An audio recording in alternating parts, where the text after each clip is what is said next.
ফরিদপুর মেডিকেলের পরিচালক ডাক্তার হুমায়ুন কবিরের প্রত্যাহার ও অপসারণের দাবিতে মুজিব সড়কে অবরোধ করে বসে পড়েছেন আন্দোলনকারীরা। ফরিদপুরের বঙ্গবন্ধু শেখ মুজিব মেডিকেল কলেজ হাসপাতালের অব্যবস্থাপনা, সেবা গ্রহীতাদের হয়রানি, সাংবাদিক কর্মীর সঙ্গে অসদাচরণ ও স্বাস্থ্যসেবা নিশ্চিত করার দাবিতে মানববন্ধন ও সড়ক অবরোধ কর্মসূচি পালন করেছেন কর্মরত সাংবাদিকরা।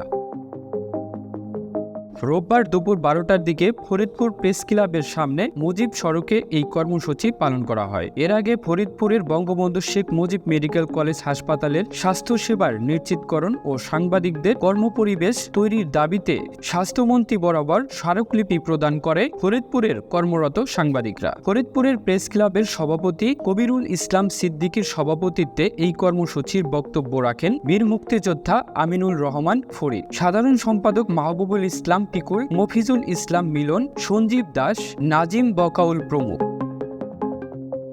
সাংবাদিকরা আধা ঘণ্টা মানববন্ধন কর্মসূচি শেষে হাসপাতালটির পরিচালক ডাক্তার হুমায়ুন কবিরের অপসারণের দাবিতে মুজিব সড়কে অবরোধ করে সড়কে বসে পড়েন। সাংবাদিকরা তাদের বক্তৃতায় বলেন, বঙ্গবন্ধু শেখ মুজিব মেডিকেল কলেজ হাসপাতালটির পরিচালক হিসেবে ডাক্তার হুমায়ুন কবির দায়িত্বপ্রাপ্ত হওয়ার পর থেকেই নানা অব্যবস্থাপনার মধ্যে দিয়ে চলছে প্রতিষ্ঠানটি। শুধু ফরিদপুর জেলা নয়, বৃহত্তর ফরিদপুর অঞ্চলের অসহায় দরিদ্র সাধারণ সেবা প্রত্যাশীরা নানান ভোগান্তির শিকার হচ্ছেন। এছাড়াও বিভিন্ন সময় সংবাদ সংগ্রহ করতে গেলে অসহযোগিতা এবং সাংবাদিকদের সঙ্গে দুর্ব্যবহার করেন তিনি। এর আগেও শনিবার 6 জুলাই দুপুরে হাসপাতালে একটি বেসরকারি টেলিভিশনের ফটো সাংবাদিক সাপে কাটা রোগীর ছবি ও ভিডিও করতে গেলে তাকে আটকে রাখা হয়। পরে জেলা প্রশাসক ও পুলিশ সুপারের হস্তক্ষেপে ফরিদপুর কোতোয়ালি থানার পুলিশ ওই ফটো সাংবাদিককে উদ্ধার করে।